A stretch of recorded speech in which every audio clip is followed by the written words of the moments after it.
यतां देवदेवेश स्वामिनारायण प्रभो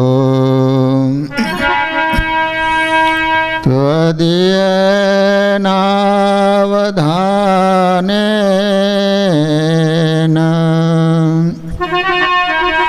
कथयिष्ये शुभा कथा। ॐ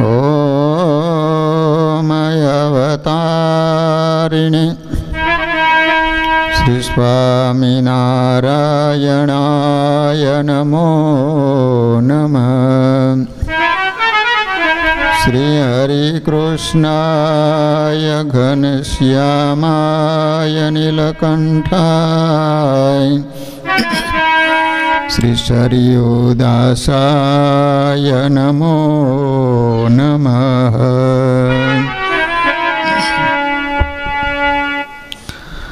बोलो स्वामीनारायण भगवान श्री हरिकृष्ण महाराजनी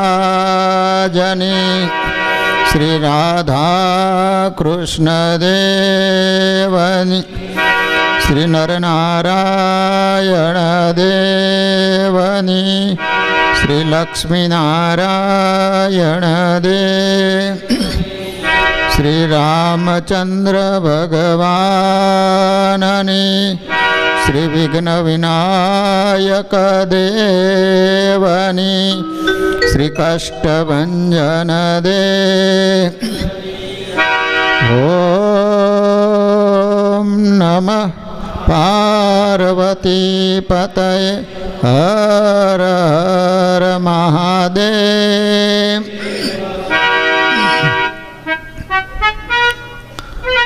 सर्वावतारी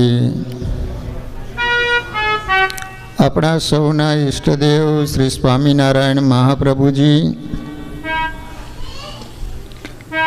अपना सौना धर्मगुरु परम पूज्य आचार्य महाराज श्री तथा श्रीजी महाराज ना लाडीला बधा ज हरिभक्तों ने घणा भाव थी जय स्वामीनारायण।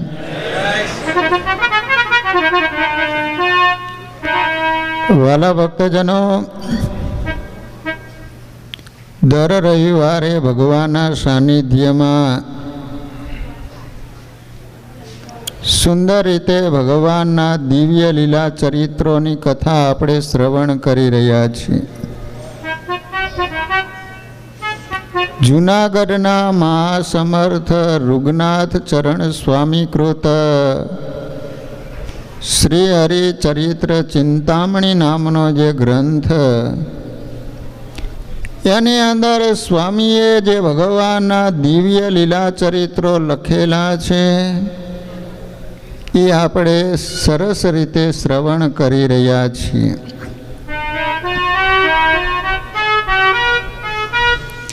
एक बार धोलेराना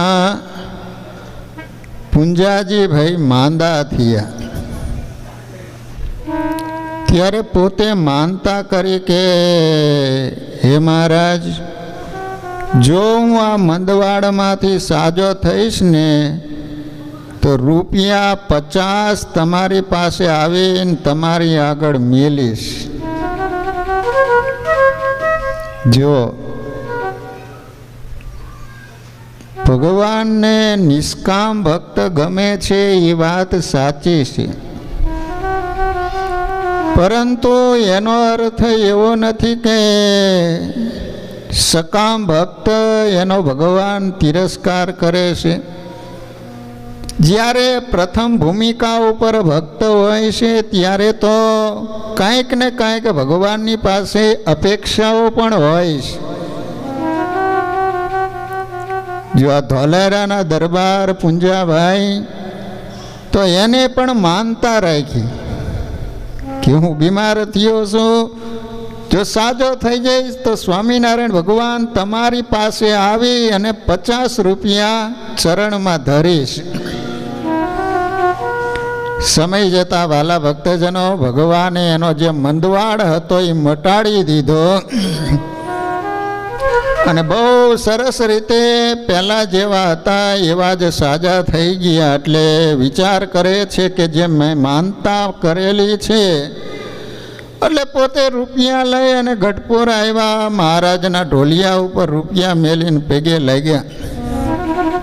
ત્યારે મહારાજ બોલ્યા કે દરબાર, આ રૂપિયા તો અમારી માનતાના ને?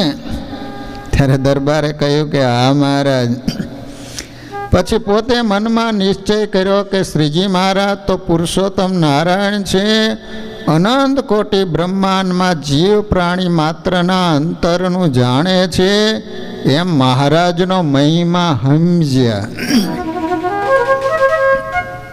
જો ભગવાન હોય ને એ અંતરની વાત જાણી જાય. એટલા માટે ભગવાનને અંતર્યામી કહેવાય છે અને એને જ ભગવાન કહેવાય. ભગવાન કોને કહેવાય તમને ખબર છે? શાસ્ત્રો કહે છે કે જેની અંદર 6 ભાગ હોય એને ભગવાન કહેવાય. ભાગ એટલે ઐશ્વર્ય. જેની અંદર 6 પ્રકારના ઐશ્વર્ય હોય એને ભગવાન કહેવાય. તમે બધા યાદ રાખશો ને. તમને કોઈ પૂછે કે ભગવાન કોને કહેવાય, તો કે જેની અંદર 6 ભાગ હોય એને ભગવાન કહેવાય. ક્યાં 6 ભાગ? તો જ્ઞાન, શક્તિ, બળ, ઐશ્વર્ય, વીર્ય અને તેજ. આવું બધું તમને યાદ રહેશે કે તમારે કાકા મામા માસી જ યાદ રાખવાની? જગતનું એટલું બધું ઠાઈ ઠાઈને ભરી દીધું છે ને, તે આ ભગવાનના ચરિત્ર તમને આમ ઉતારવા માટે મહેનત કરીએ છીએ, પણ ગળા સુધી ઓલું ભરેલું ડફ લેખા બારું નીકળી જાય.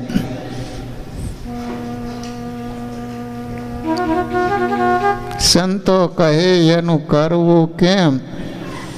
આ સભા મંડપ છોડ્યા પછી એમનું એમ.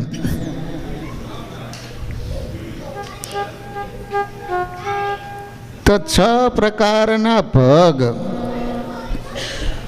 જ્ઞાન, શક્તિ, બળ, ઐશ્વર્ય, વીર્ય અને તેજ. કેટલાની યાદ રહી? આંગળી ઊંચું કરો તો.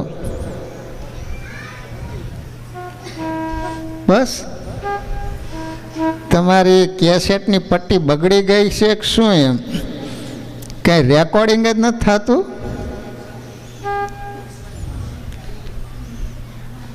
હાવ સહેલું જ છે. જ્ઞાન, શક્તિ, બળ, ઐશ્વર્ય, વીર્ય અને તેજ. હવે જ્ઞાન કોને કહેવાય? જ્ઞાન એટલે જાણવું. માને અને તમને બધાને જ્ઞાન તો છે, પરંતુ આપણું જ્ઞાન છે ને એ લિમિટનું હોય, અને ભગવાનનું જ્ઞાન છે ને એ બધું જ જાણે. આકાશમાં શું થાય છે, પાતાળમાં શું થાય, આ પૃથ્વી ઉપર શું થાય છે, બધું જ જાણે. જે રીતે આપણે હથેળીમાં પાણીનું ટીપું હોય, બૂંદ હોય, તો આપણે જે રીતે આમ જોઈ શકીએ છીએ ને, એમ ભગવાન જેટલા જીવ છે એ જે સંકલ્પ કરે એ બધું જ જાણે. અને એ પાછું એકી સાથે. આ વિચાર તો કરો, આપણું બુદ્ધિ પણ ન પહોંચે. કેટલા જીવાત્મા હોય છે કયો જોઈ? કેટલા જીવ હોય છે વિચાર કરો. તો એ જીવ જે સંકલ્પ કરે એ બધા જીવનું એક સાથે ભગવાન જાણે. અમિતભાઈ શું સંકલ્પ કરે, જસુભા શું સંકલ્પ કરે, બધું એક જ સાથે. આ કેમેરાની શોધ તો હમણાં થઈ છે. ઓલા ભગવાનના કેમેરા તો 24 કલાક આપણી ઉપર છે.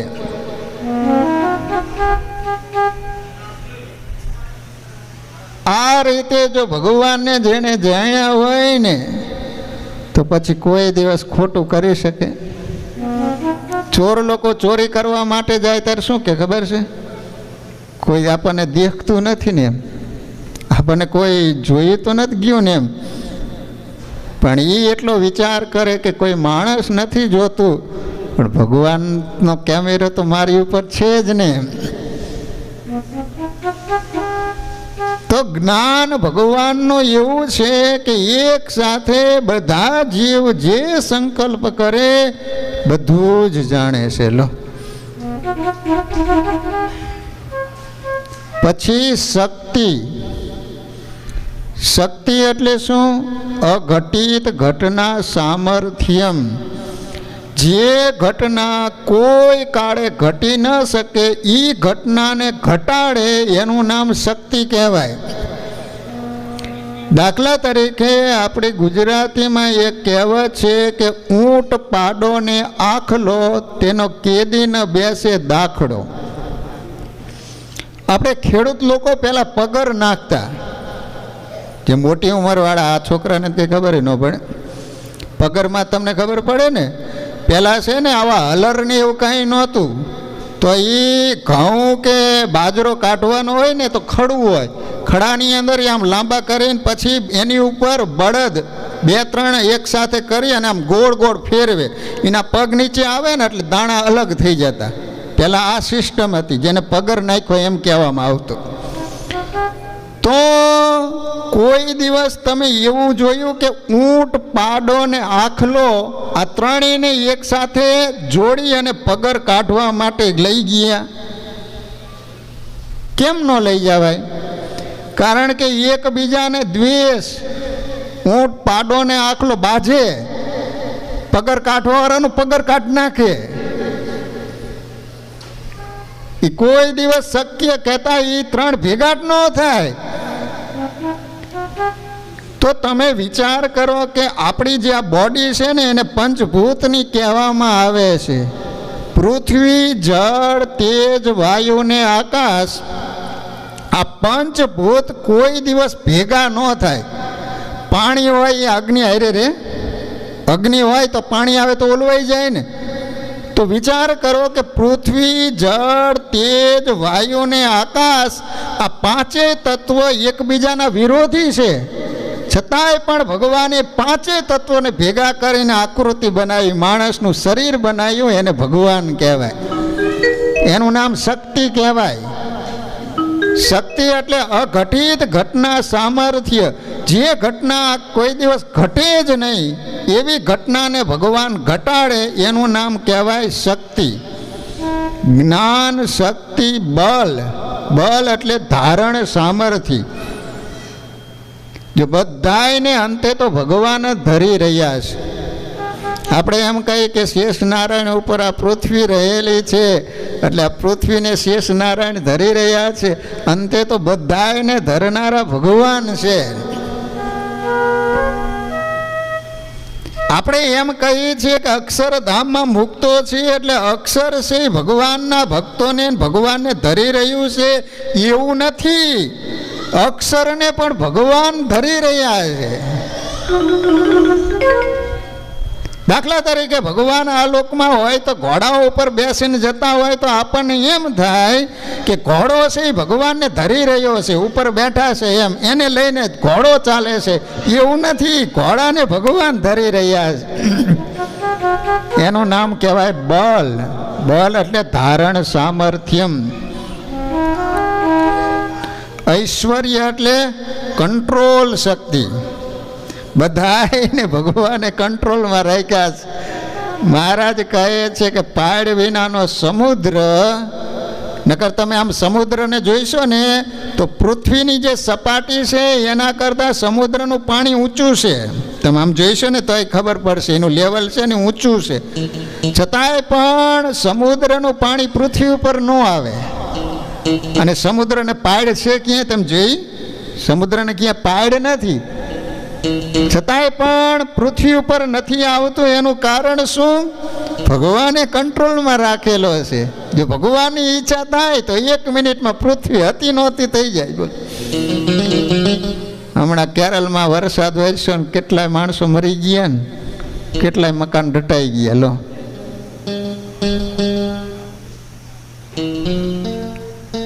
તો જ્ઞાન, શક્તિ, બળ, ઐશ્વર્ય એટલે કંટ્રોલ, પાવર.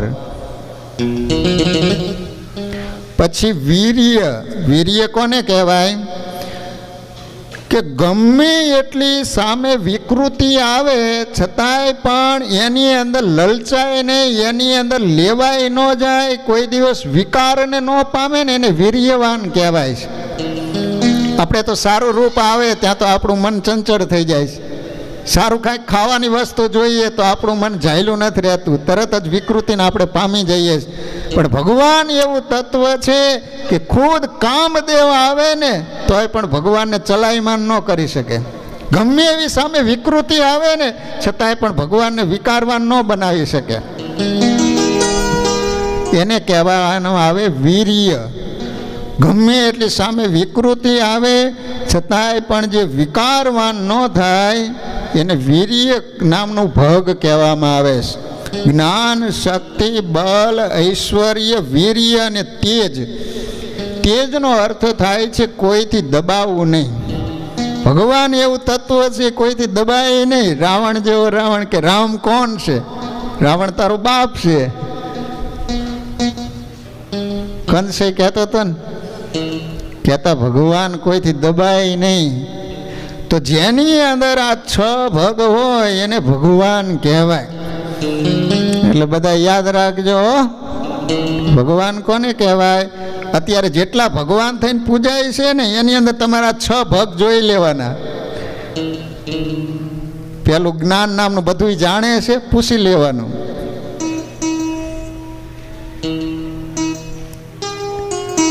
તો આ રીતે સ્વામિનારાયણ ભગવાનની પાસે જ્યારે પુંજાભાઈ આવ્યા ત્યારે મહારાજે તરત જ એના અંતરની વાત કહી દીધી. એટલે પુંજાભાઈને જેમ છે ભગવાનનો મહિમા સમજાણો કે ઓહો, ભગવાન તો અંતર્યામી છે. મારા મનની વાત જાણી ગયા કે મેં માનતા કરી હતી એના 50 રૂપિયા આપ્યા. એકવાર સદગુરુ મુક્તાનંદ સ્વામી પોતાના મંડળના સાધુને લઈને ધોલેરા પધાર્યા હતા. તમે મુક્તાનંદ સ્વામીને ઓળખો છો? મુક્તાનંદ સ્વામી છે ને એ રામાનંદ સ્વામીના સાધુ હતા અને સૌથી મોટેરા હતા. જ્યારે લોજના આશ્રમમાં ભગવાન આવ્યા ને વર્ણી વેશે ત્યારે મુક્તાનંદ સ્વામી ત્યાં હાજર હતા. રામાનંદ સ્વામી તો ભૂજ ગયા હતા. તો રામાનંદ સ્વામી વખતથી સૌથી મોટેરા સાધુ, સ્વામિનારાયણ ભગવાન કરતા તો ઉંમરમાં ઘણા મોટા હતા. ખુદ સ્વામિનારાયણ ભગવાન પણ ગુરુ તરીકે એટલી મર્યાદા સ્વામિનારાયણ ભગવાન એમની રાખતા. આ મુક્તાનંદ સ્વામી ન હોય ને ત્યારે જે કાંઈ રમત રમવાની હોય ને રમત રમી લે, ખાખા ખીખી જે કંઈ કરવી હાસ મસ કરી બધી રમત કરી લેવાની. પણ મુક્તાનંદ સ્વામી આવે એટલે તરત ચૂપ. એટલી તો મર્યાદા સ્વામિનારાયણ ભગવાન એમને રાખતા. અને કોઈ પણ સાધુ જ્યારે મૂંઝાય અને સ્વામીને ખબર પડે એટલે ગમે એમ કરીને સાધુને સમજાવીને સત્સંગમાં રાખી લેતા. એટલા માટે એમને મા તરીકેનું બિરુદ આપવામાં આવ્યું. માનું બિરુદ જો મળ્યું હોય તો માત્ર ને માત્ર મુક્તાનંદ સ્વામીને. કે મા જે રીતે 3-4 ગમે એટલા દીકરા હોય તો બધાય દીકરાને એક સરખા રાખે. માને કોઈ દિવસ પક્ષપાત ન હોય. પરંતુ નાનો દીકરો હોય એને 1 રોટલી આપે ને મોટો દીકરો હોય એને 2 રોટલી આપે. એમાં પક્ષપાત નથી, કારણ કે એની કેપેસિટી જ એટલી છે. વધારે આપે તો બગાડવાનો છે. તો મુક્તાનંદ સ્વામી મંડળના સાધુને લઈને ધોલેરે પધાર્યા અને મદન મોહનજી મહારાજના દર્શન કરી સાધુઓને મળીને ધર્મશાળામાં ઉતારો કર્યો. પછી બીજે દિવસે સ્વામી સભામાં વાતો કરતા હતા. એ વખતે ગામમાંથી એક શેઠ આવ્યા અને સ્વામીને પગે લાગીને સભામાં બેઠા. ત્યારે સ્વામીએ પૂછ્યું, તમે કેના પંથના છો? તો બોલ્યા કે અમે તો શ્રાવકના પંથમાં છીએ. શ્રાવક એટલે જૈન સંપ્રદાય છે ને, એમને આ શેઠ માનતા હતા. અને તમે જોઈશો તો મોટા ભાગે વણિક હોય એ મોટા ભાગે જૈનને માનતા હોય છે. પછી સ્વામી એની આગળ શિયળ વ્રતની અને અહિંસા ધર્મની કેટલીક વાત કરી. શિયળ વ્રત એટલે શું? વ્યભિચાર ન કરવો. અને અહિંસા, જૈન લોકોમાં અહિંસા વિશેષ હોય. એ લોકો નાના એવા જીવ જંતુને મારે નહીં. જો એના સંતો હોય ને, જેને પૂજ કહેવામાં આવે છે, તો એ લોકો આજે પણ વાહનમાં નથી બેસતા.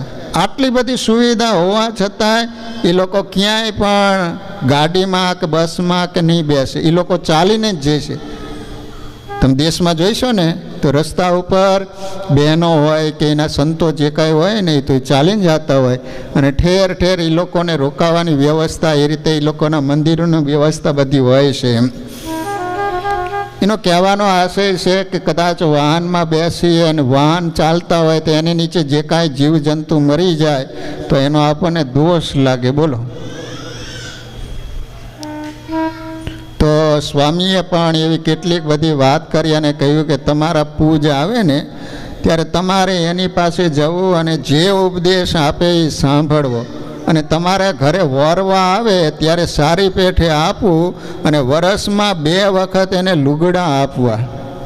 બોલો. સ્વામીએ સામેથી છૂટી આપી. કારણ કે એ લોકોને ગુણ આવે કે તરત મુક્તાનંદ સ્વામીને એ લોકોને ગુણ આવી ગયો કે કેવા સાધુ છે, કેવી આપણા સંપ્રદાયમાં જેવી વાતો છે એવી જ આ વાતો કરે છે. અને સામેથી એમ કહે છે કે તમારા સંતો વોરવા એટલે ભિક્ષા લેવા માટે. જૈન લોકો કોઈ દિવસ હાથે રસોઈ ન બનાવે, અગ્નિને સ્પર્શ ન કરે. એ સવારનો ટાઈમ થાય ને એટલે એ લોકો વોરવા માટે કહેતા ભિક્ષા લેવા માટે નીકળે. અને જે પાત્ર હોય એમાં ભિક્ષા આપે ને પછી એ લોકો જમી લેતા હોય છે. આવી એ લોકોની સિસ્ટમ. આજે પણ એ લોકો રસોઈ નથી બનાવતા. અને સ્વામીએ કીધું કે વર્ષમાં 2 વખત એમને લુગડા આપવા. એમ કેટલીક વાત કહી શેઠને સારી લાગી ને સ્વામી સાથે હેત થયું. નિત્ય સ્વામી પાસે વાતો સાંભળવા આવે. તે વાત બીજા વાણિયાએ ઉપાશ્રયે જઈને પૂજને કહી. પછી શેઠ ઉપાશ્રયે ગયા, પૂજને પગે લાગીને બેઠા ને ત્યારે પૂજે શેઠને પૂછ્યું, તમે સ્વામિનારાયણના સાધુ પાસે શા માટે બેસવા ગયા હતા? બીજા કોઈને વાંધો ન પડ્યો. જો તમારે ગ્રસ્ત આશ્રમમાં તમારે એકબીજા પ્રત્યે જે રીતનો હોય છે ને એમાં અમારે સાધુ પ્રત્યે એવું હોય. હો, તમારે ઓછું હોય, અમારે તો બહુ છે બાપા. થોડાક તમે આગળ નીકળ્યા, અમારો આગળ કેમ ગયો એમ. બીજા કોઈએ તો ન કીધું, પણ એ સાધુને વાત કરી બોલાય એટલે તરત જ કીધું, કેમ સ્વામિનારાયણના સાધુ પાસે બેવા ગયો હતો? ત્યારે શેઠ કહે, એ તો વખતો વખત તમારા વખાણ કરે છે. કોઈ દિવસ એને ટીકા નથી કરી, કોઈ દિવસ નિંદા નથી કરી કે તમારા આવા છે ને આવા છે આવા છે એમ. અને પૂજ વોરવા આવે તો સારી પેટે ખાવા આપવું તથા લુગડા આપવા એમ ઉપદેશ છે. અને શીલ વ્રતની અને નવા વાયડોની વાતો પણ કરે છે. જે તમારા પૂજ જેમ 9 વાયડું પાડે છે એમ અમે પણ નિષ્કામ શુદ્ધિના અમે ગ્રંથને વિશે કહેલી 45 વાયડું પાડીએ છીએ. એવી બધી સારી વાતો કરે. તેથી સાંભળવા જાઉં છું ત્યારે એ સાંભળીને પૂજ પણ રાજી થયા. પછી થોડા દિવસ વીત્યા ને ત્યાં તો વળી પાછા વાણિયા ભેડા થઈને પૂજ પાસે ગયા ને કહ્યું, શેઠ તો હજી સ્વામિનારાયણના સાધુ પાસે બેસવા જાય છે, મારે ત્યાં જવાની એને ના પાડો. પછી શેઠ આવ્યા અને પૂજને પગે લાગીને બેઠા. ત્યારે પૂજે કહ્યું, શેઠ તમારે સ્વામિનારાયણના સાધુ પાસે બેસવા ન જાવ. ત્યારે શેઠ કહે, એ સાધુ તો તમારા જેવો ધર્મ પાડે છે, તમારા જેવી વાતો કરે છે, અહિંસા ધર્મ પાડે છે, પ્રગટ ભગવાનની વાતો કરે છે. એમાં પ્રગટ ભગવાન છે અને તમારામાં તો એ લોકો છે ને બે પ્રકારના છે. એક તો ભગવાનની મૂર્તિને માનતા નથી અને એક મૂર્તિ પૂજક છે. એમાં પણ બે પ્રકાર છે. જેમ ભાડ્યા વિનાની ભક્તિ કરીને કઈ જગ્યામાં જાવું, અટકળના ફાડિયામાં શું ચોડીને ખાવું. માટે તમારામાં તે કાંઈ નથી, એમાં તો ખરો ધર્મ પડાય છે અને પ્રગટ ભગવાન બિરાજે છે.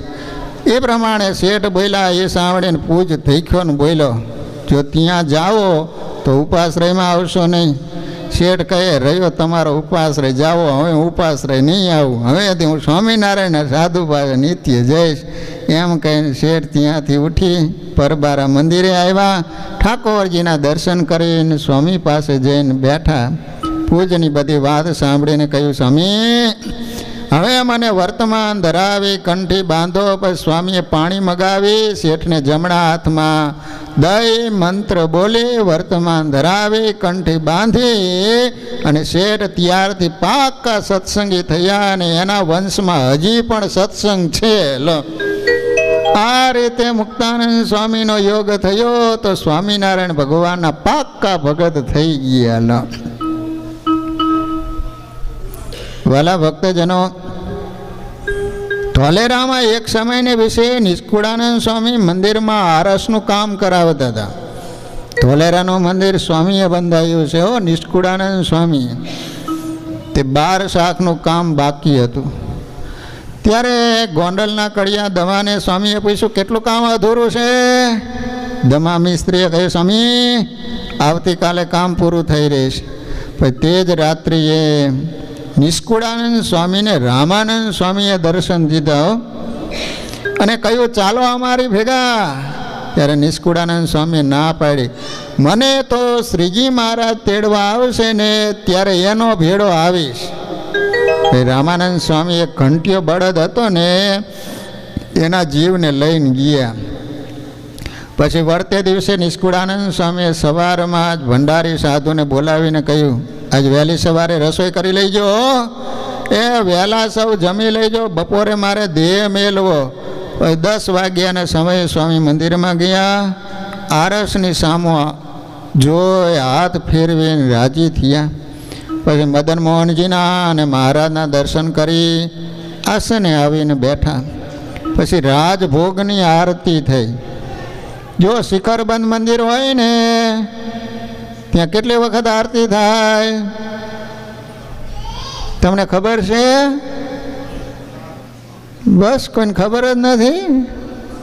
5 વખત થાય, 5 વખત આરતી થાય.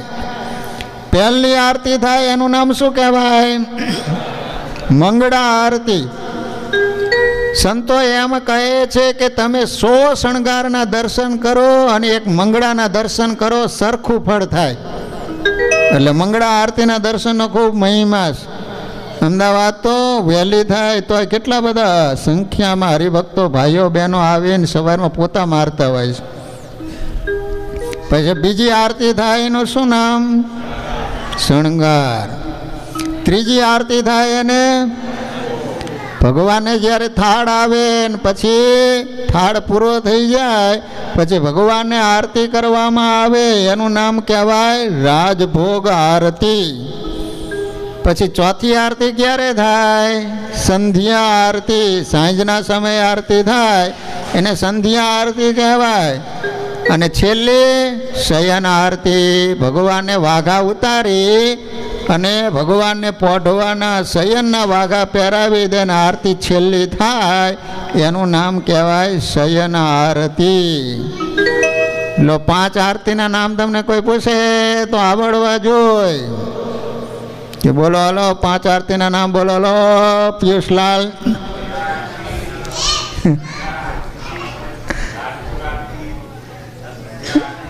શયન આરતી. લો જો આપણે સ્વામિનારાયણ સંપ્રદાયમાં 5 સંખ્યા વધારે પસંદ કરવામાં આવી.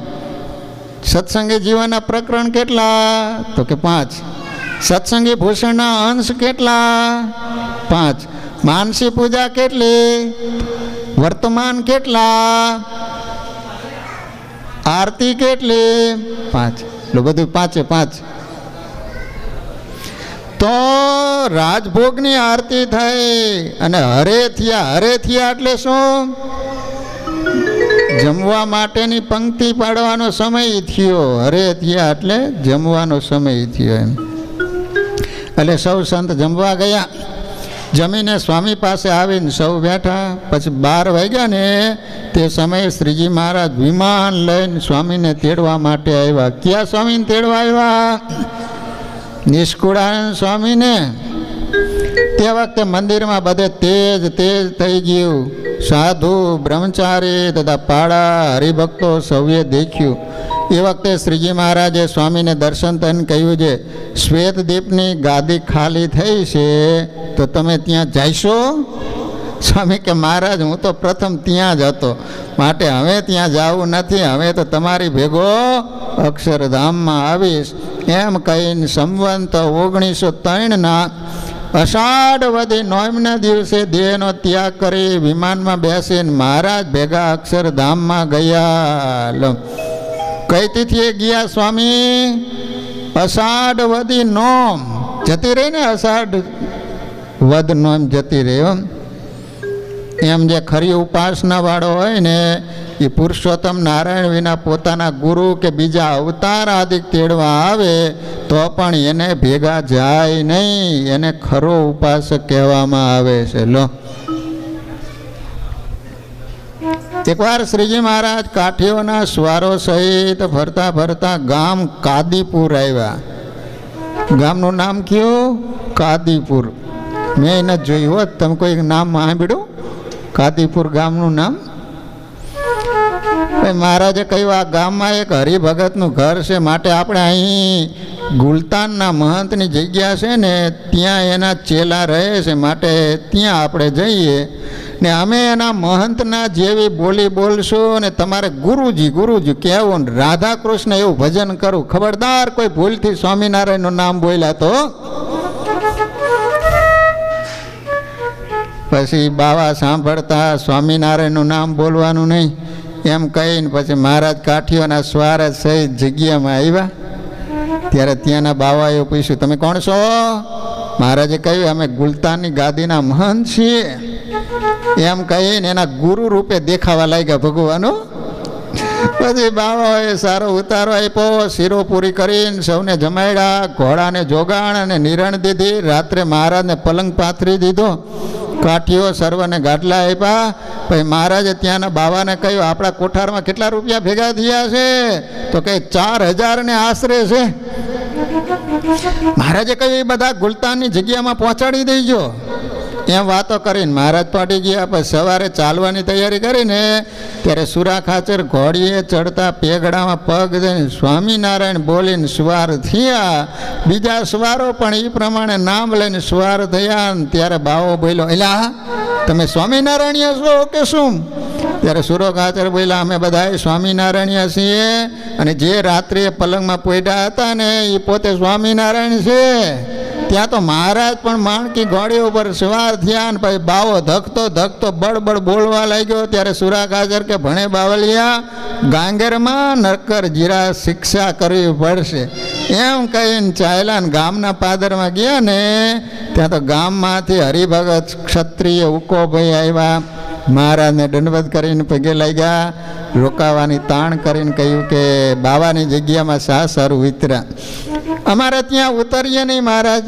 મહારાજ કે ઝાઝા માણસ હતા ને તેથી ત્યાં ઉતર્યા. પછી તે હરિભગતે કહ્યું ત્યારે આજ તો રોકાવો. પછી મહારાજ કે હવે અમે રોકાઈશું નહીં, કારણ કે આ વખતે જવાની બહુ ઉતાવળ છે, વળી ક્યારેક આવી જશું. એમ કહીને ચાલી નીકળ્યા.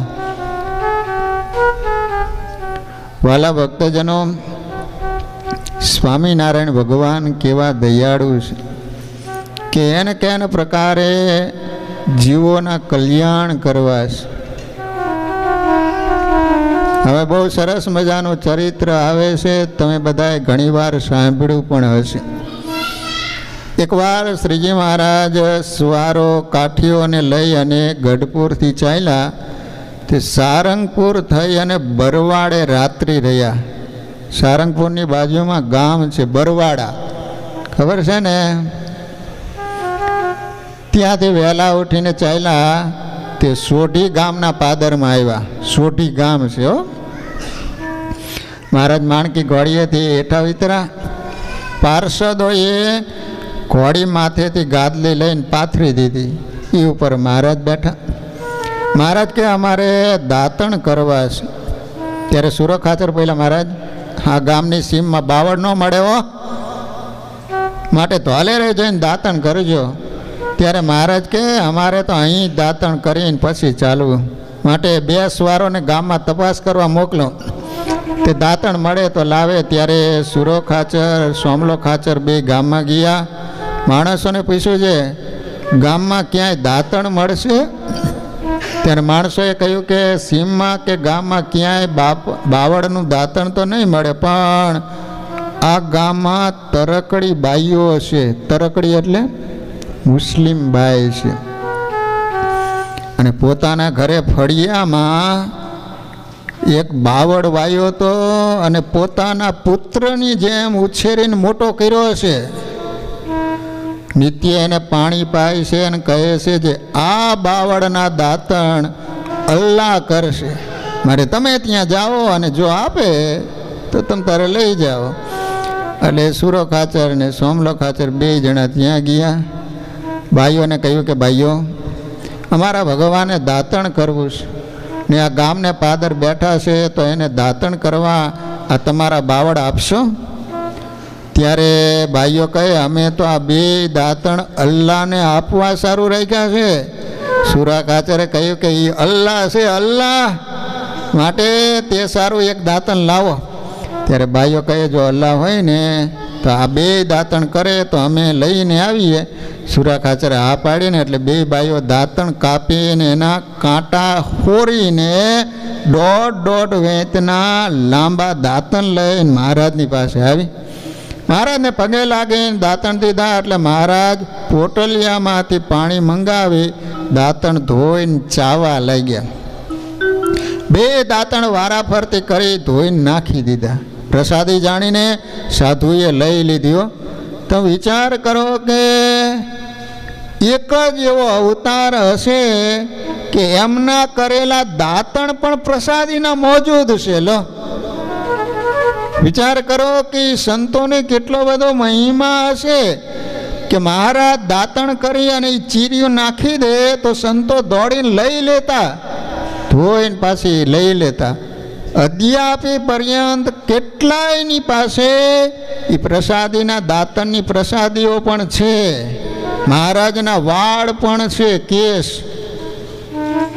મહારાજના દાંત પણ છે, મહારાજના નખ પણ છે, એ મહારાજનું ખાપણ પણ છે. લો ખોપાડા જે ભક્તજનો ગયા હશે એને ખ્યાલ હશે. બોલો ગઢપુરમાં એક ભાઈની પાસે હતું, તો પછી એમની પાસે માગણી કરી.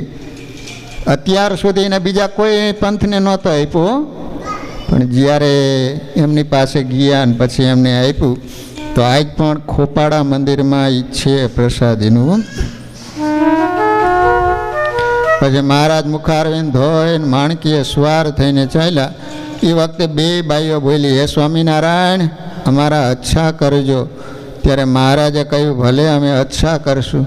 એમ ભાઈઓએ 2 વાર મહારાજને કહ્યું અને મહારાજે 2 વાર એનો જવાબ આપ્યો. અને પછી ચાલ્યા ને ત્યારે ઓલી બાઈઓ હતો એ તો એક નજરે મહારાજની સામે જોઈ જ રહી. પછી રસ્તામાં ચાલતા ચાલતા સુરા ખાચરે સ્વામિનારાયણ ભગવાનને પૂછ્યું કે હે મહારાજ તમે એ તરકડી બાઈઓનું કેવું કલ્યાણ કરશો? ત્યારે મહારાજ કહે છે કે અમે એનું મુક્તાનંદ સ્વામીની સાથે કલ્યાણ કરીશું. સુરો ખાચર કે મહારાજ અમે તો ઘર બાર છોડીને અખંડ તમારી હારે રહીએ, ક્યારેક રબડું ખાવાનું આપો ને ક્યારેક ખાવાનું પણ નથી આપતા, અને તમે એનું મુક્તાનંદ સ્વામીની સાથે ત્યારે સ્વામિનારાયણ ભગવાન કહે છે કે એને દાંતણ આપ્યું છે એટલા માટે એનું કલ્યાણ નથી કરતા, પણ અમારા જેવા તો કેટલાય પાઘડા પહેરીને બેઠા હતા, ઊભા હતા, પરંતુ એ બાઈએ સીધા અમારી પાસે આવીને પગમાં મૂકીને કીધું કે અલ્લાહ અમારું કલ્યાણ કરજો, અમને ભગવાન તરીકે સ્વીકાર્યા, એટલા માટે અમે મુક્તાનંદ સ્વામીની સાથે કલ્યાણ કરીશું. લો, જેને ભગવાનના સ્વરૂપની ઓળખાણ થાય એનું આત્યંતિક કલ્યાણ થાય અને થાય જ. લો, પ્રગટને ભજી ભજી પાર પાય માં ઘણા, ગીધ ગુની કા કપી વૃંદ કોટી, પરોક્ષથી ભવતણો પાર આવે નહીં, વેદ વેદાંત કહે સત્યવાણી. ભગવાનની ઓળખાણ થાય એટલે ભક્તજનો એનું કલ્યાણ થાય અને થાય જ.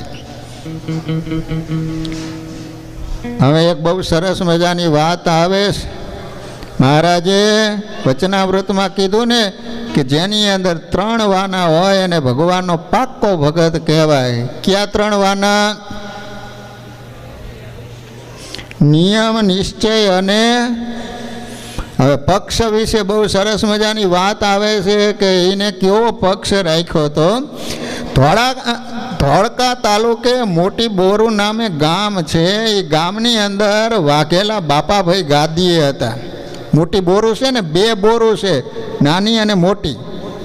તો મોટી બોરુ છે એ ગામની અંદર બાપાભાઈ હતા, પોતે ગાદી હતા, કહેતા ગામ ધણી હતા.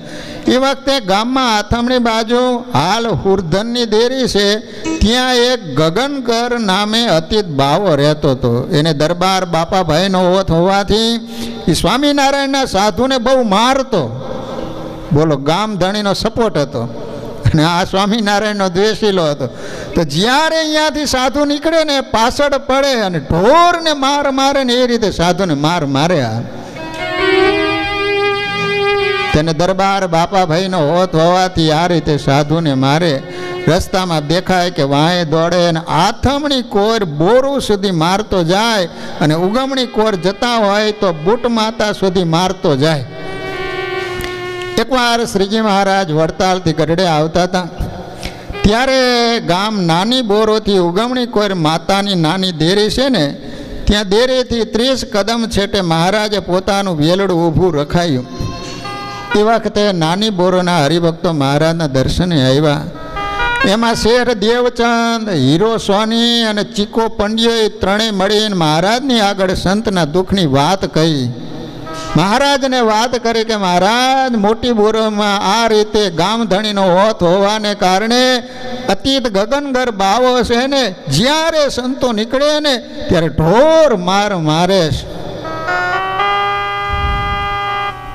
એ સાંભળીને મહારાજ બોલ્યા છે, આ નાની બોરીમાં કોઈ મોટેરા હોય ને તો એને અમારી પાસે બોલાવો. ત્યારે હરિભક્તો બોલાવવા ગયા અને વિહોભાઈ નામે મુખી હતા, એને બોલાવીને લાવ્યા. વિહોભાઈ બહુ આડુદાર અને બહુ બંધાણી હતા. હોકો તો એક ઘડીવાર પણ છેટે મૂકતા નહીં. તો પણ પોતે જાણ્યું કે સ્વામિનારાયણ પાસે હોકો લઈને ન જવાય, એથી દેરી પાસે પીપર હતી, ત્યાં હોકો મૂકીને પોતે મહારાજની પાસે આવીને પગે લઈ ગયા. એ વખતે મહારાજ શેરડીના માદળિયા જમતા હતા. માદળિયા એટલે શેરડીના ઉપરનો ભાગ કાઢી અને પછી નાના કટકા કરીને ખાય, એને માદળિયા કહેવાય.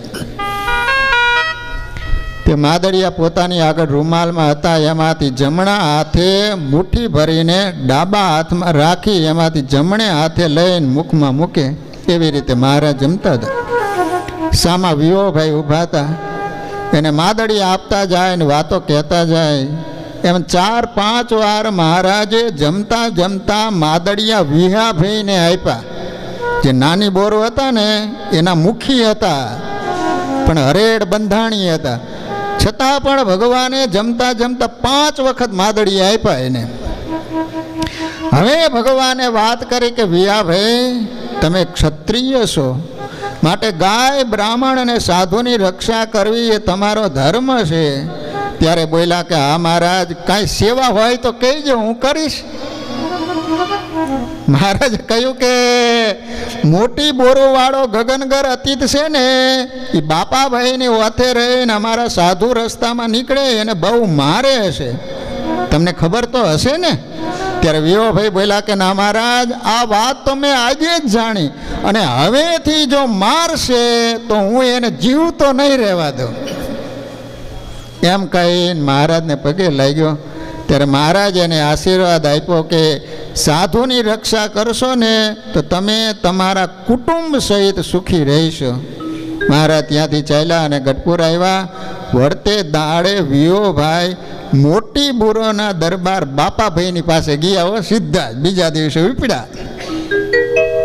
અને અહીંયા દરબારે કહુંબો પીવાનો આગ્રહ કર્યો. ત્યારે વિયોભાઈ બોલ્યા કે કહુંબો પછી પણ ઓલો ગગનગર સ્વામિનારાયણના સાધુને મારે છે એનો કાંઈ ગુનો છે ખરો? ત્યારે બાપાભાઈ કહે એ તો ગાયો ગાયો વઢે, એમાં આપણે સીધ વચમાં પડવું. ગામધણી આવો જવાબ આપ્યો. એ સાંભળીને વિયોભાઈ વીઠા અને ચાલતા થયા અને કહુંબો પીધો નહીં. બોલ્યા છે દરબાર, ભલે એ બાવાને સોડમાં રાખજો, પણ તમારે સોનાની ચૂંટલી વાળીઓ ખૂણો ગોતશે અને અમારે તો નાતરે જાય. પછી નાની બોરોમાં અમારા રજપૂતના ઘર છે એ કામમાં આવી જવાના. હવે ત્યાર પછી સ્વામિનારાયણના સાધુ ઉપર ઘા થશે. ઘર છે અમારા રજપૂતના, એ ત્રી અમે મરાઈશું ને પછી સાધુ ઉપર તમે ઘા કરી શકશો. એટલું કહી નાની બોરું આવ્યા. અને પછી પાછળથી બાપાભાઈએ ગગનગરને બોલાવીને કીધું, એલા ફાટેલ, હવે જો એ સ્વામિનારાયણના સાધુને માર્યા ને તો તારો ભાવ વિયોભાઈ તને વાઢી નાખશે, કાપી નાખશે, અને અમારીથી રખવાડું નહીં થાય. ઓ ચોખ્ખી ભાષામાં વાત કરું છું. હવે તારા સારું પાડોશના ક્ષત્રિયોની અરે વેર નહીં વેઠાય, માટે તું હવે અહીંથી જાતો રહે. ત્યારે ગગનગર તુરંત જ ગામમાંથી જાતો રહ્યો.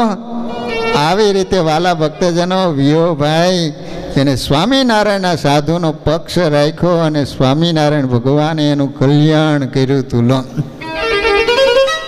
માટે વાલા ભક્તજનો, કોઈ પણ સત્સંગનું કે આપણા ઈષ્ટદેવનું હીણું બોલે ને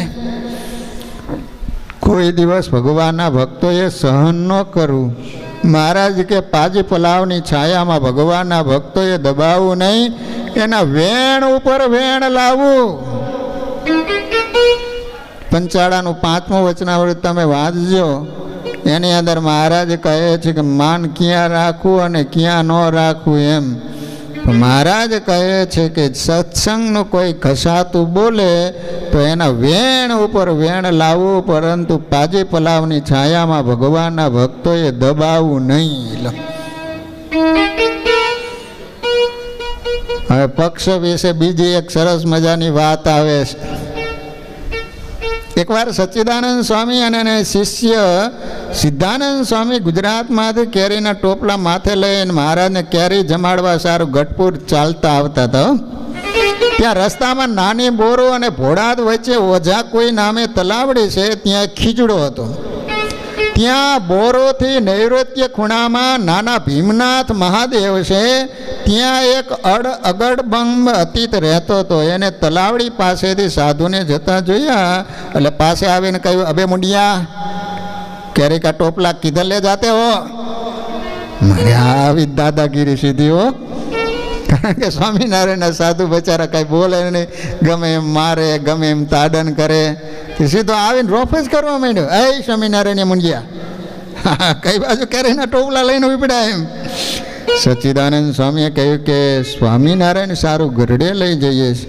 ત્યારે બાવો કહે, અબે અમારે વાસ્તે લાવો, અમારે વાસ્તે લાવો એમ બોલતો સાધુને મારવા જ માંડ્યો. વિચાર કરો, કાંઈ ગુનો ખરો?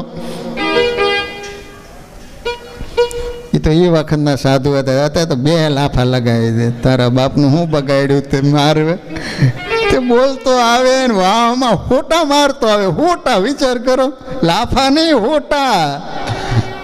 ને સાધુ માથે ટોપલા ઉપાડીને ચાલ્યા જાય અને કરગરતા જાય ને બાવાને થોડી થોડી કેરીઓ આપતા જાય. પણ બાવાને તો 2.5-3 મણ કેરીઓ લેવાનો લોભ લાગેલો. તે કેમ સાધુનો કેળો છોડે? એટલે એ તો મારતો મારતો ઓઝા કોઈ સુધી વાહી આવ્યો. પછી ત્યાં સાધુએ ટોપલા હેઠા મેલ્યા. બાવા ઉપર ખીચ તો બહુ ચડી હો, પણ ગમ ખાઈને મહારાજને સંભાળીને ક્રોધને સમાયો. એ વખતે બાવો બોલ્યો છે, એ ટોપલા લેકર હમેરી જગ્યા મેં ચલો, નહીં તો ફીર માरूंगा. ત્યારે સાધુ તો ઊભા ઊભા મહારાજની પ્રાર્થના કરતા હતા. તેવામાં એ રસ્તે એક રજપૂત નીકળ્યો. જો વાલા ભક્તો, જો જે સહન કરે ને તો ભગવાન એને કેન બીજા દ્વારા પણ એને દંડ તો અપાવી જ દે હો. પેલો એક વાણિયો હતો ને, એ હજામત કરાવવા કે મુંડન કરાવવા માટે ગયો. તે ઓલા વાણંદે મુંડન કરી અને આમ 2-3 ટપલી મારી. તે ઓલો તો વાણિયાનો દીકરો, એટલે વિચાર કરે કે હવે માને કહેવું શું, મરાય તો નહીં, કદાચ મારું તો હું પહોંચી ન શકું એમ. પણ આ તો હોશિયાર ખરો ને, બુદ્ધિશાળી, એટલે એને સામેથી 5 રૂપિયા વધારે આપ્યા. મુંડન થઈ ગયું. પછી બાજુમાં એક ખુરશી ખાલી હતી, અહીંયા બેઠો. ભગવાનને કરો ને એક દરબાર ત્યાં મુંડન કરવા માટે આવ્યા. તે વાણંદે એનું મુંડન કરી અને વિચાર કરે કે ઓલાને 2-3 ટપલા માર્યા, 5 રૂપિયા આપ્યા, અને હું વધારે મારું તો વધારે રૂપિયા આપશે એમ. પણ એને ખબર નથી કે આ વાણિયો નથી. તો એને તો મુંડન કરીને આમ ટપલા માર્યા અને ઓલાનો મગજ ગયો, અરે કટાર જ હતી હો, સીધી ગાલી અને ખોઈ જ ગાયેલી હોય. વરા ઓલાને પૂરા થઈ ગયા. ઓલો વાણિયો બાજુમાં બેઠો તો, હાશ મેં સહન કર્યું તો ભગવાન આના દ્વારા દંડ અપાવી દીધો.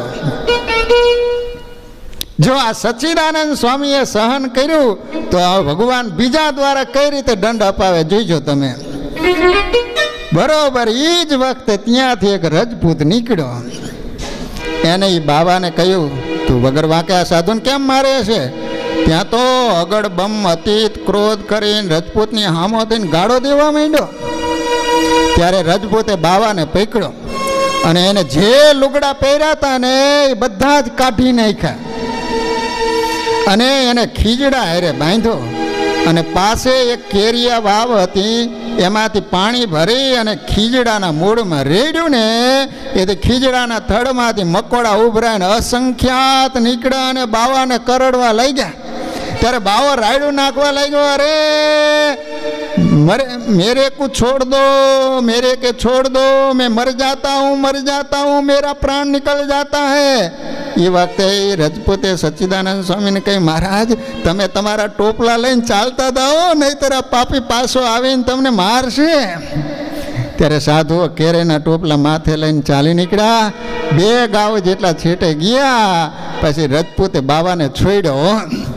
ત્યારે એ બોકાસા નાખતો પોતાની જગ્યામાં ભાગી ગયો અને સચ્ચિદાનંદ સ્વામી અને સિદ્ધાનંદ સ્વામી ગરડે પહોંચી ગયા. દાદા ખાચરના દરબારમાં મહારાજના દર્શન કરી કેરીના ટોપલા આગળ મેલીને ભેગે લાગ્યા. ત્યારે મહારાજ ઊભા થઈને બંનેને મળ્યા. પછી સચ્ચિદાનંદ સ્વામી મહારાજને કેરી જમાડી અને રસ્તામાં મળેલ અગડબમ બાવાની વાત વિસ્તારીને મહારાજને સંભળાવ્યો. મહારાજ, એ વખતે એક રજપૂતે આવીને અમારી રક્ષા કરી. તે સાંભળીને મહારાજ બોલ્યા, તમારા જેવા સાધુની જેને રક્ષા કરી એનું તમારી હારે હું કલ્યાણ કરીશ. આ છે પક્ષનો મહિમા. શાયદ એ રજપૂત સત્સંગી પણ નહીં હોય, સ્વામિનારાયણનું ભજન પણ નહીં કર્યું હોય, પણ માત્ર ને માત્ર એને સંતોનો પક્ષ રાખ્યો, એને કારણે ભગવાને સંતોની સાથે એને કલ્યાણ કર્યું. લો, એમ મહારાજે રાજી થઈને એને આશીર્વાદ આપ્યા. વાલા ભક્તજનો, સ્વામિનારાયણ સંપ્રદાયમાં પશુઓના કલ્યાણ થાય, મનુષ્યના તો કલ્યાણ થાય છે, પણ વૃક્ષો હોય ને એનાય પણ કલ્યાણ થયા છે. વૃક્ષમાં પણ જીવ રહ્યો છે. ખબર છે ને તમને? કોને એવું સાબિત કર્યું? જગદીશચંદ્ર બોઝે. કોને કર્યું મને નથી ખબર. ગુજરાતમાં તારાપર નામનું ગામ છે, તારાપર. ત્યાં આનંદ સ્વામીના શિષ્ય સાધુ બલરામદાસજી મંદિર કરવા ગયેલા. તે ચણાઈને તૈયાર થયો ને ત્યારે સ્વામીએ હરિભક્તોને પૂછ્યું છે, પાટડા થાય એવા ઝાડ મળશે? પાટડા એટલે વચમાં ઓલું નાખવાનું હોય ને, લાકડાનો મોટો જાડો. ત્યારે હરિભક્તોએ કહ્યું કે બારોડના ખેતરમાં મહુડો બહુ જાડો અને પાટડા થાય એવો છે. ત્યારે સ્વામી જોવા માટે ગયા. જોઈને બારોટને પૂછાયું ત્યારે બારોટે આપવાની ના પાડી. ત્યારે ફરીને સ્વામીએ હરિભક્તો પાસે કહેવરાયું, તમે એ મહુડો મંદિરમાં આપો, અમે એ મહુડાને વર્તમાન ધરાવીને કપાવશું, એથી મહુડાનો જીવ તમારા ઘરે જન્મ લેશે. વિચાર તો કરો. સ્વામિનારાયણ ભગવાનના સાધુ એમ કહે છે કે મહુડો મંદિર માટે પાટડા કરવા માટે તમે આપો, તમે વર્તમાન ધરાવી અને પછી કાપીશું, એ જીવ તમારે ત્યાં દીકરા તરીકે જન્મ લેશે. લો, ચિખલોડમાં એવા મહાનુભાવાનંદ સ્વામી મંદિર માટે જોતા હતા અને ન કીધું કે જેટલા તમે લીમડા આપો એટલા તમને ભગવાન દીકરા આપશે, પરંતુ એમાં અડધા અમારા. અને એને 7 લીમડા આપ્યા. વિચાર કરો કે એને ત્યાં 7 દીકરાના જન્મ થયા. હવે સ્વામીએ કીધું કે અડધા અમારા. હવે 7ના અડધા કઈ રીતે કરવા? 6 હોય તો 3 રહે ને. તો બહેનો એવું કે 3 સાધુ થયા. પછી ચોથો જે હતો એ 40 વર્ષ સુધી સંસારમાં રહ્યા અને પછી સાધુ થયા અને સાધુ તરીકે પાછા 40 વર્ષ રહ્યા. આજે પણ લીમડાવાળા સ્વામીનું આસન અમદાવાદમાં છે. એ લીમડાવાળા સાધુ કહેવાય છે. ત્યારે હરિભક્તો એની પાસે જઈને એ પ્રમાણે વાત કરીને કહ્યું ને, તમારે પુત્ર નથી. તો સ્વામીએ રાજી થઈને વચન દીધું, માટે એ મહુડો મંદિરમાં વાપરવા માટે આપો અને ઝાડનો જીવ તમારે ઘેર પુત્ર રૂપે જન્મ લેશે. મોટો થાય છે ને ત્યારે સત્સંગી થશે. તે સાંભળીને બારોટે મહુડો લેવાની હા પાડી. ભલે કપાવીને લઈ જાઓ. પછી સ્વામીએ ત્યાં ખેતરમાં જઈ મહુડાને વર્તમાન ધરાવ્યા, કપાવીને મંદિરમાં લાવ્યા. મહુડો જોયો છે તમે? તો હાચું. તેને વેરાવીને 4 પાટડા કર્યા અને મંદિરમાં નાખ્યા. પછી મંદિર માળીને માથે નળિયા ચડાવ્યા, થાપ નખાવીને સિંહાસન કરાવીને મૂર્તિ પધરાવી. ત્યાં તો 10 મહિના થયા અને બારોટના ઘરે દીકરો આવ્યો. મોટો થયો અને સમજણો થયો ને ત્યારે મંદિરે સાધુ પાસે આવી વર્તમાન ધરાવી અને સત્સંગી થયો.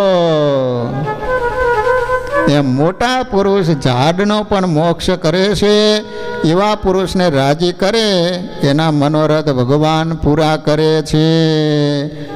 આ રીતે વાલા ભક્તજનો વૃક્ષોના પણ કલ્યાણ થાય છે. હવે ભગવાનનો જેને આશરો હોય છે એની ભગવાન કેવી રક્ષા કરતા હોય છે એના વિશે એક સરસ મજાની વાત આવે છે. ગામ ગાજણાના દરબાર. કયું ગામ? ગાજણા. સાંભળ્યું તો તમે કોઈ દી? નથી સાંભળ્યું? તો ગિયાર ન હોય ને ગામમાં કયો. ત્યાં દરબાર મેરામણ સિંહજી. મેરામણ સિંહ. સિંહ આવે એટલે કેવો હોય? દરબાર હોય. બહુ સારા સત્સંગી હતા. અને દરબારના બહેનો હોય ને એની પાછળ બા લાગે. હો, લાડુબા, જીવુબા, રાજબા, એ દરબારની દીકરીઓ હતી ને. એટલે આજ પણ જે દરબાર હોય એમના જે બહેનો હોય એને બા તરીકે ઉલ્લેખ કરવામાં આવે. ને નિયમ ધર્મ ખરેખરા પાડતા અને શ્રીજી મહારાજની ખરેખરી ઉપાસના હતી. ને પોતાને ઘેર ચાંદીનું સિંહાસન કરાવી ને એમાં શ્રીજી મહારાજની પટમૂર્તિ પધરાવી હતી. વાલા ભક્તજનો, તમારું જેવું મકાન હોય ને એ પ્રમાણે ઠાકોરજીનું સિંહાસન અને મૂર્તિ કરાવીને રાખવું જોઈએ. ભગવાનને આપણને રહેવા માટે આવડા મોટા બંગલા આપ્યા હોય તો ભગવાનને માટે આજે આનંદ થાય. અમુક અમુક હરિભગતના ઘરે જઈને તો આપણને એમ થાય કે ગામડાનું હરિમંદિર છે કે શું. એવડા મોટા સિંહાસન ને એવડી મોટી મૂર્તિઓ હોય. આપણને એમ થાય કે ગામડાના હરિમંદિરમાં આવડું સિંહાસન ને મૂર્તિ હોય. લો, એવું ઘરે પધરાવે. અને સ્પેશિયલ ભગવાનનો રૂમ અલગ જ. ફક્ત એની અંદર ધ્યાન કરવું હોય, માળા ફેરવવી હોય, શાસ્ત્રોનું વાંચન કરવું હોય, ભજન કરવું હોય, ત્યારે જ એની અંદર જવાનું. લો, આ રીતે ઘણા બધા હરિભક્તો ભગવાનની પૂજા કરતા હોય છે. તો આમને શાનું સિંહાસન કરાયું હતું? ચાંદીનું. અને એની અંદર પટમૂર્તિ એટલે કેવી? પેન્ટિંગ મૂર્તિ, જેને આપણે ચિત્ર પ્રતિમા કહી. શાસ્ત્રોમાં 8 પ્રકારની મૂર્તિ માન્ય રાખી છે. એ 8 પ્રકારની જે મૂર્તિ છે એની પ્રતિષ્ઠા થાય તો એમાં પેન્ટિંગ મૂર્તિ, જે ચિત્ર પ્રતિમા, એ શાસ્ત્ર માન્ય છે. એટલે ઘરે છે કે તમારે પૂજામાં છે ને, બને તો એ પેન્ટિંગ મૂર્તિ રાખવી. જે પેન્ટર ચિત્રીને રાખતા હોય ને એવી મૂર્તિ. ફોટોકોપી બને ત્યાં સુધી ઓછો રાખવું. પછી તમારી સગવડતા ન હોય ને તમે રાખો તો વાંધો નહીં, પરંતુ અત્યારે તો ભગવાનની દયા છે. તો મૂર્તિને હંમેશા સાકર અને દૂધ ધરાવીને પછી પોતે જમતા એવા પ્રેમી હરિભગત હતા. એકવાર રાત્રિના સમયે એના ઘરમાં એક ખૂણામાં અગ્નિ થયો અને રાત્રિના 2 બજાનો સુમાર હોવાથી સૌ સૂઈ ગયા હતા. એ વખતે શ્રીજી મહારાજ પધાર્યા અને દરબાર મેરામણ સિંહજીને જગાડ્યા અને કહ્યું, તમારા ઘરમાં આગ થઈ છે, માટે સિંહાસનમાંથી અમારી મૂર્તિ લઈ લ્યો અને ઘરમાંથી સૌને જગાડીને બહાર કાઢો. ત્યારે દરબારે સૌને જગાડ્યા, મૂર્તિ લઈને બહાર મૂકી.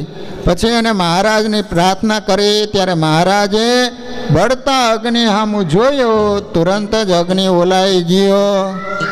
વિચાર કરો કે જે ભગવાનનું ધ્યાન રાખે, વ્યવસ્થિત રીતે ઠાકોરજીની સેવા પૂજા પ્રગટ ભાવ રાખી અને કરે તો આજ પણ ઘણીવાર ભગવાન આપણી રક્ષા કરતા હોય છે. એટલા માટે ભક્તજનો, ઘરે ઠાકોરજીનું સિંહાસન અને મૂર્તિ હોય અને વ્યવસ્થિત રીતે દરરોજ સેવા પૂજા થવી જોઈએ. સવાર સાંજ ઠાકોરજીની આરતી, ઘરે થાળ તૈયાર થાય એટલે વ્યવસ્થિત રીતે થાળ ભરી અને ભગવાનની પાસે આપણને જમતા જેટલી વાર લાગે એટલી વાર ભગવાનની પાસે રાખવાનો. પછી બધું જ પ્રસાદીનું કરી અને બધાએ સભ્યોએ ભેગા મળી અને પ્રસાદ લેવાનો.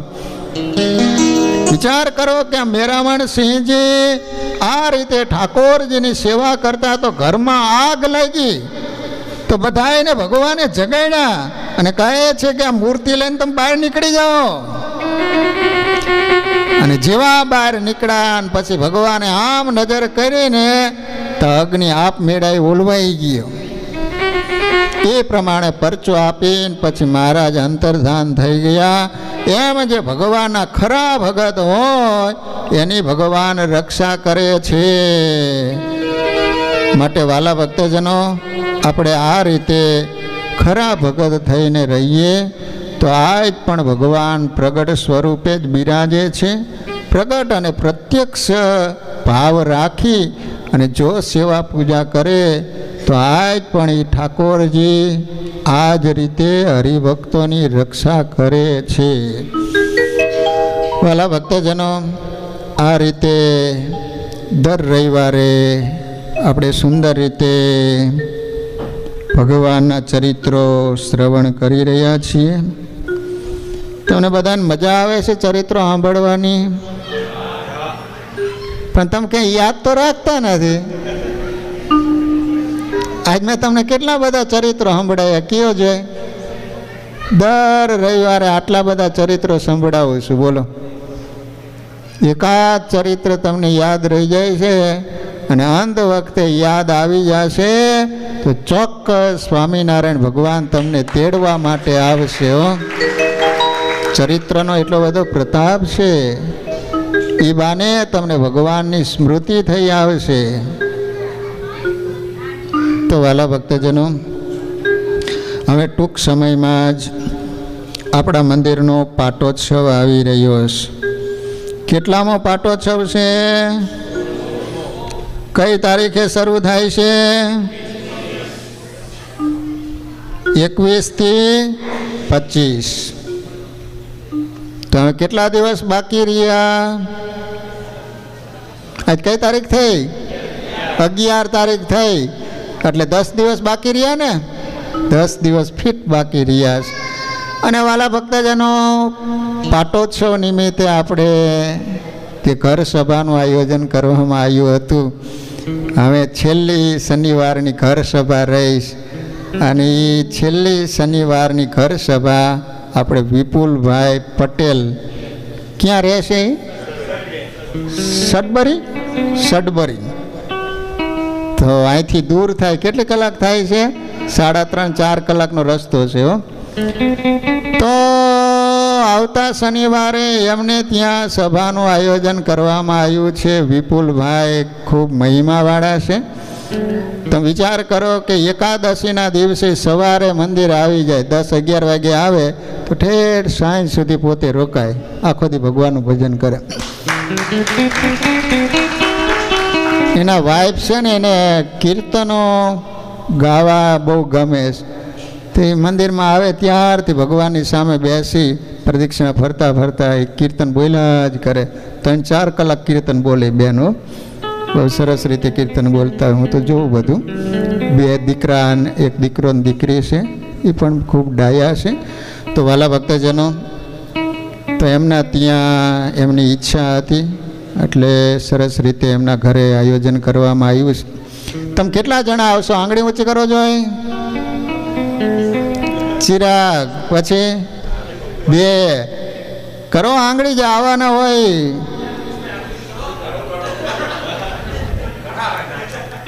તો આપણે અહીંયા સંખ્યા કહી દઈએ ને કે અમે આશરે આટલા તો આવશું એમ, એટલે એને ખ્યાલ રહે કે આટલા ત્યાંથી આવશે. એટલે આપણે 2-3 ગાડીઓ લઈને જશું. બધા અલગ અલગ લઈને નહીં આવવાનું. એક ગાડીમાં જેટલા આવે એ રીતે એમ બધા એને જોઈન્ટ થઈ જવાનું. કારણ કે દૂર છે ને, એટલે ભેગા હોય તો મજા આવે. થોડીક વાતચીત કરતા એકલા તમે કંટાળી જઈશો એમ. એટલે એક તો અમારા ધવલલાલ આવવાના છે. તો વાલા ભક્તજનો, જે હરિભક્તો આવી શકે તો ચોક્કસ તમે આવજો, તો વિપુલભાઈને આનંદ થશે. તો આવતી શનિવારની સભા એમને ત્યાં રાખવામાં આવેલી છે. બીજું વાલા ભક્તજનો, જે 16મો પાટોત્સવ આવી રહ્યો છે એ નિમિત્તે ઘણા બધા હરિભક્તોએ નાની મોટી યજમાન પદે રહી અને ઠાકોરજીની